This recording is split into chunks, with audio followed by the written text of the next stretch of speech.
Hi, in this video I want to talk about measuring productivity when working remotely.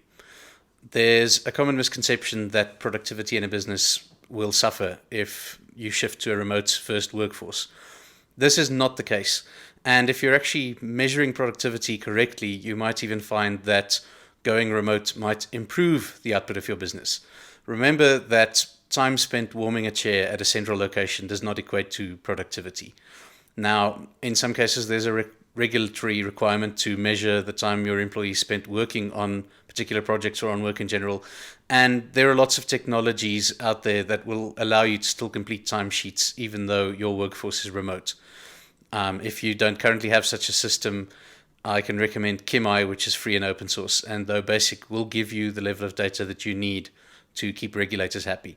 That said, you shouldn't be doing anything else with that data except reporting it to whoever requires it of you, because it's not a measure of productivity.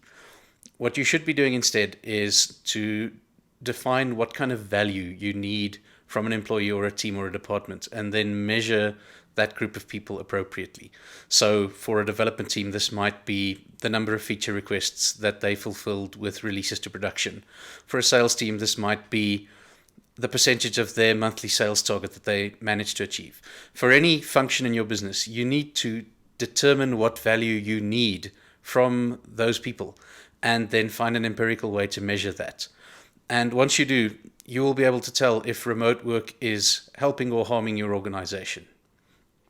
And if you are watching this during some kind of emergency where you might not have a choice but to implement remote work, I would still recommend that you implement those metrics if you don't have them already.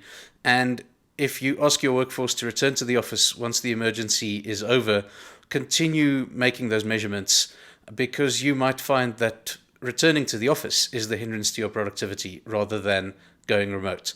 But the only way you're going to know this is if you find a way to measure real value and if you gather that data fastidiously.